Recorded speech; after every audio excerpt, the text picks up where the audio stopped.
it is I, Merlinster Gendeldor, back with another review and recap. This time, an existing campaign using the first edition Advanced Dungeons & Dragons rule set, but starting the mega scenario, Night Below. Exciting. This game is running Advanced Dungeons & Dragons first edition, with some hand-picked elements from Unearthed Arcana. The optional rules for near death are in play, where characters can go as low as -3 on a single blow and still survive, albeit bleeding out until receiving aid. Bleeding out to -10 hit points is death. The DM is using full restrictions regarding level limit for demi-humans. And weapon type versus armor class adjustments are also in play. As is usual for my review caps, I shall be presenting the events using the Order of the Stick Monster for Every Season minis. I do love them. They're so neat. Sean, playing Bob, a chaotic evil dwarven assassin, 5th level. Rick, playing Nomger, a neutral evil human cleric of mask, 4th level. Tracy, playing Terra, a true neutral human cleric of Gaia, 4th level. This is an established campaign, and these characters already have some adventures under their belts. The campaign is currently set in the nation of Cormyr in Faerun. With the exception of the cleric of Gaia, the group are members of the Assassin's Guild in Arabel and have been tasked with tracking down an apostate cleric who has abandoned Mask and turned to a new, unknown religion. The previous adventure followed the group as they tracked down the cleric and learned his true identity. In this campaign, clerics of Mask take on fake identities to hide their true selves.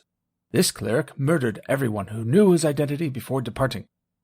The team was able to follow the clues that led them to discover his real name was Ranchifus, and that he had gone to a place called Haranshire, which is where we pick up. The players are of a higher level than the normal starting threshold for this module, meaning that the initial difficulty will likely be on the easier side. This is offset by the low number of PCs, and the fact that things can potentially escalate quite rapidly here. In AD&D, there are plenty of ways to die. With this campaign being set in Cormyr, Haranshire and the Night Below module are being set north of the Hullock Forest. The session picks up as the party plans their excursion to Haranshire. They have trained and prepared, knowing that this Ranchifus is a very dangerous man.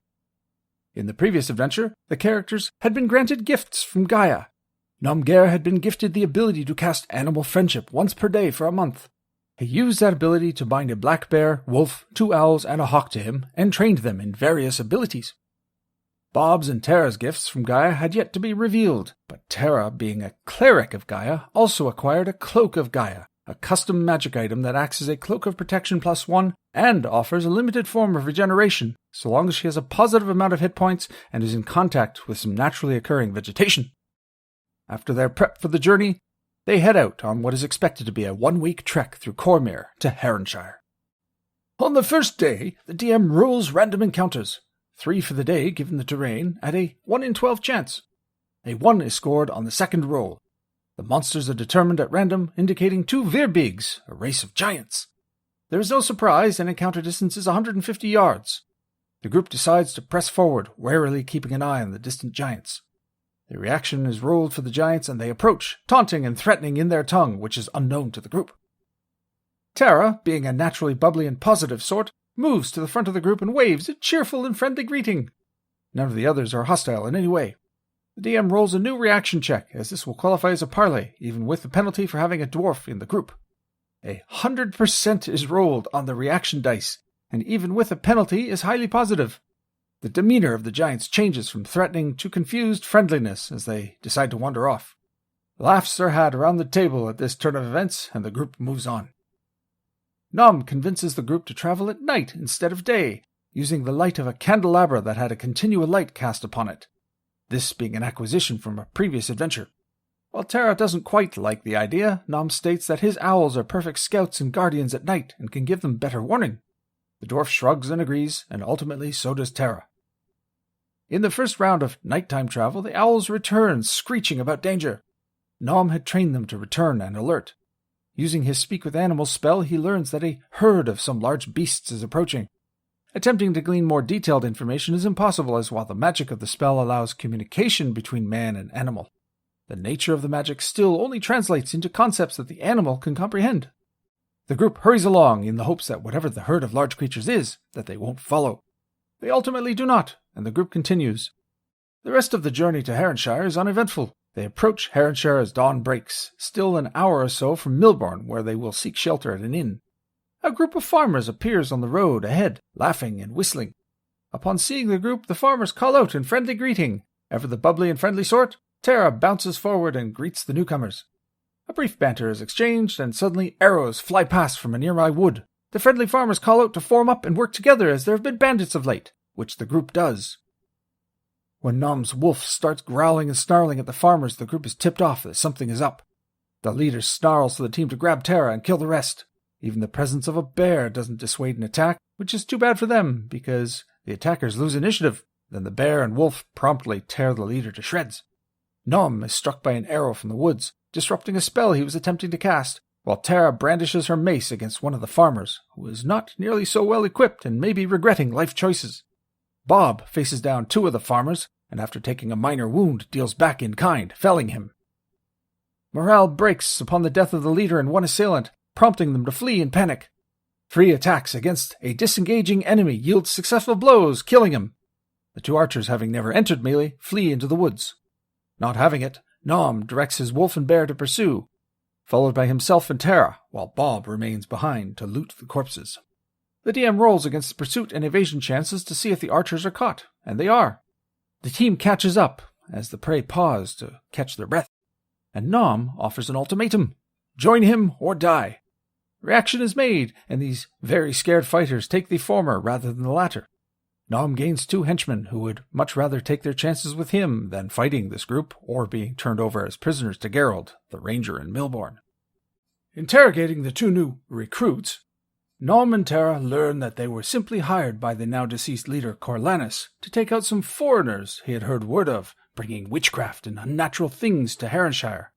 These local boys, named Kurt and Lomar, were eager for the coin and a chance to fight, so they jumped right onto the job without further question. They know nothing else. When given a description of Renchifus, they say that it's not someone they've ever seen. The group presses on to Millborn, where they stable Nom's bear and wolf. Nom arranges for a cot to be set up in the stable that he might stay with them. Tara learns that there's a shrine in town to the god Torm. She enters the shrine as the local acolyte Semhaeus is preaching to some townsfolk about the steadfast nature of Torm and the need to adhere to honor and duty above all else. Tara engages in a religious discourse, but after a low reaction roll, Semhaeus is deeply offended and orders her out of the shrine. Tara and Bob get rooms at the Baron of Mutton, a respectable establishment in Millborn. Exhausted from travelling through the night and having to fight at dawn, they are ready for bed, but not before making the acquaintance of the establishment's owner, the elderly Durcaster, as well as his grandsons. Durcaster gleefully recounts the tale of a recent patron, a wizard, who was able to transform a full barrel of regular water into the finest brandy he'd ever tasted. But that wizard, as well as his companions, another wizard, a ranger, and a holy man, went missing.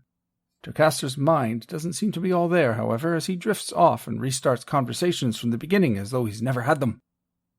Arden, the one young grandson, talks of his beloved Jelennith, who has also gone missing recently. Arden believes that Jelennith was taken from her room, but no one can discern what happened as her door was locked from the inside, and she left her spellbook and components behind. Her master, the wizard Tauster in the town of Thurmaster, has not seen her. Tara and Bob collect some information and ask about Renchifus, offering a description, tall man, long dark hair, which apparently describes half of Haranshire. Sleeping through the day, the group wakes up as the sun is setting. Nom goes into Jelennith's room with the wolf to see if he can track. Using his Speak with Animals spell on the wolf, the animal indicates the remnant of a scent of man, in addition to the scent of the female layered in the room. While the spell is active, he instructs the wolf to alert him if he smells that same scent as the man from the room. Heading to the Silver Crown, another tavern in Millborn, the group walks in on a bare-knuckle brawl. The one man beats the other into submission, then the 2 share drinks. Tara and Bob approach these men, Greel and Edgar, for conversation. While her attempts to recruit them to the team fail, they do learn that Geralt, the constable, will have information for them about the new mire, which they've heard has grown unnaturally over the past year and a half. The 2 brawling drunkards also warn of blue imps having been seen coming from the mire. Demons, no doubt. Bob makes the acquaintance of a local dwarf called Old Grizzler by the locals. However, to a fellow dwarf, coupled with a high reaction roll, he introduces himself as Dorkar of the Iron Fist clan. He is, however, dismayed when Bob reveals that he's never heard of Clan Iron Fist. Nom's attempts to have the wolf sniff out the scent prove fruitless. The group decides to wait until morning and speak with other locals, including Lord Darian Carmen, to see what else they can learn. The next day, the group visits Gerald the carpenter, who is also a constable and a ranger. Though his leg is lame and doesn't allow him to do too much save for a hobble around his carpentry studio, the carpenter's dogs do not react well to Nom's wolf. However, after calling his dogs Zeus and Apollo, the DM has been watching classic Magnum PI lately, Terra reacts, immediately inquiring if he's familiar with the Olympian gods, which are not common in Faerun, though still present. Gerald's reaction roll to this is 90%, indicating a positive response upon learning that she's a cleric of Gaia, a titan from that pantheon. Gerald immediately takes a liking to this trio and offers as much information as he can, including the suggestion that Lord Carmen is seeking people to investigate the mire. Nom sends his hawk to fly over the mire for recon, using his Speak with Animals spell to convey the instruction. The group then heads right over to the Carmen estate to seek an audience with Darian Carmen and immediately mention their interest in the new mire. Carmen explains that he's had a wizard look into it and claim only that it was magic before disappearing with his fee, as well as a previous group of adventurers who also disappeared with Old Quipper, a local ranger. Young Quipper, his son, has since taken up the mantle, but there is no trace and still no solution to the mire. The team accepts terms with Lord Carmen, a fee of 50 golden lions to investigate and patrol over the next few weeks, with 1,000 golden lion reward if they solve the mystery of the mire. Carmen tells the group to also beware of the Thornwood, as a wild woman has been known to snatch and eat children, and could be a dangerous hag. The hawk returns, and using the spell, Nom learns that the hawk spotted lots of prey suitable for a hawk, but also a cave occupied by young, human but not human creatures. Between the missing girl, the missing adventurers, the strange new mire, the team believes that at least one of these things must be connected to their quarry, the apostate Ranchifus. The session ends here, as they prepare to travel into the mire. Night Below is a beloved classic from the 2nd edition Advanced Dungeons & Dragons era. Published in 1995, written by the late Carl Sargent, it's meant as a setting and a campaign. And it's a doozy. This copy is a print-on-demand copy, but Night Below was originally published as a box set with 3 adventure booklets, each running in the 60-page or so range. The scenario is meant to carry a starting group from level 1 all the way to the low teens. There's intrigue afoot, a well-fleshed-out set of communities, and plenty of hooks to keep players busy for a long time. The setting of Millborn is fleshed out in nice detail, allowing the DM to improvise the NPCs fairly seamlessly, adapting to the printed traits of many of the characters, but still leaving room to put their own stamp on it. The town started coming alive as the players interacted with the various NPCs, as well as the reactions according to the dice. Reviewing events thus far, the ambush at the beginning of the scenario and the interactions in Millborn, I would say, represent the worst and the best this module has to offer. The worst being the predetermined attack and the suggestions for running it. This might boil down to a personal style, but the module has this attack happen and even states that against first-level players it could be very dangerous. Thus, if they lose, the DM should have them wake up and find their attackers dead by the hand of a guardian angel. I personally dislike scenarios like this, as I feel it cheapens the experience overall. Stakes and consequences matter, and this sort of railroading doesn't make for a good first impression. That aside, it's pretty much smooth sailing, and we get to what really works, which is a detailed setting that lives and breathes. The module comes equipped with a gazetteer of information about the region, as well as many adventure hooks that go above and beyond the scope of the module's story. While my preference is certainly more sandbox, less plot, this module seems to strike an interesting balance between the two. Lots going on that follows a course of a definite plot, but laid back enough that the ticking clock doesn't rush things according to the necessary beats and force players into situations they aren't ready for, the aforementioned opening scene aside. The story is a slow burn that can breathe. If you're going to have a plotted adventure, this is how you do it.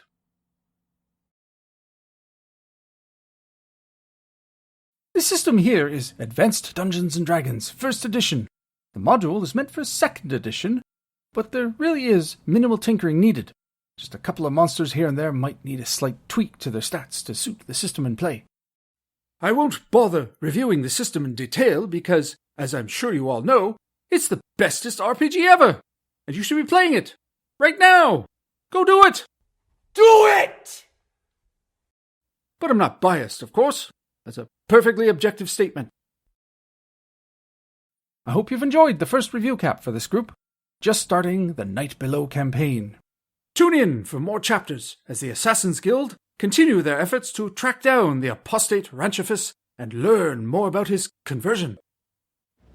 I shall see you anon, my friends.